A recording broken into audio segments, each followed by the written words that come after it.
Saya agak sedih dan kecewa lah dengan apa yang dikeluarkan video oleh si Gomo ni yang dia marah orang-orang yang join Sumuk Flotilla. Dia katanya benda ni hanyalah untuk Anwar nak cari glamour. Dia panggil non kunyit lah, dia kata untuk nak cari glamour kan. Saya tak tahu tentang dia negara mana, dia duduk dekat planet mana, dia ni urko ke beruk ke bengap ke. Wan Muhammad Azri bin Wan Degis, Papa Gomo yang kau gelar diri kau Sir Azri.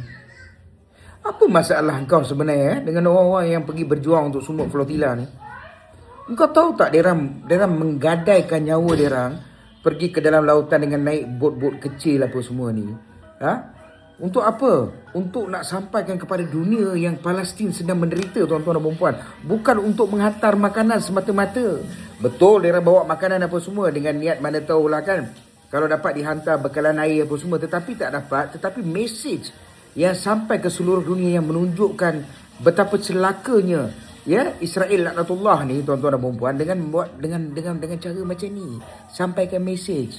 Dia bukan nak pergi sana nak kejar glamour, tak ada siapa nak seronok pergi laut seorang-seorang macam tu, laut dalam-dalaman dengan tak cukup keselesaan apa semua, kan. Dia sanggup menggadaikan nyawa mereka untuk pergi misi Sumuk Flotilla. Tetapi kau jadikan benda ni sebagai satu alasan.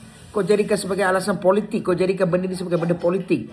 Aku tak tahu nak kata manusia jenis apa kau ni, Gomo. Kau ni satu spesies yang betul-betul pelik lah. Betul lah kata orang, ada setengah orang panggil kan, macam Datuk Seri Salim panggil kau kan. Kau lahir daripada perut babi kan. Kesian lah kat mak kau, Gomo.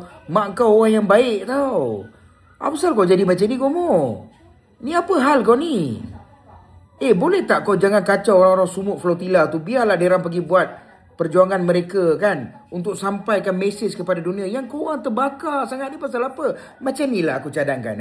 Apa kata Gomo, kau bawa Hadi sekali. Hadi Awang, Hadi ular dalam semak tu kan.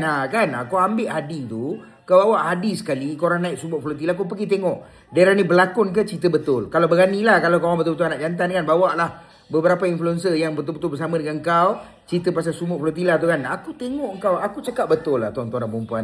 Lagi sekali aku ulang, saya yakin bahawa Wan Azri bin Wan Degis adalah seorang ejen Hasbara Brigade 8200, tuan-tuan dan perempuan. Okey, saya nak minta tolong tuan-tuan dan perempuan, share video ni merata. Saya cabar Wan Azri bin Wan Degis. Kalau aku salah, kau saman aku, Azri. Kau saman aku. Aku sebut nama kau, Wan Muhammad Azri bin Wan Degis. Kau ni tong sampah kosong aja. You are nothing, man. Lama aku tak buat video pasal kau ni, sekali kau buat. Alright?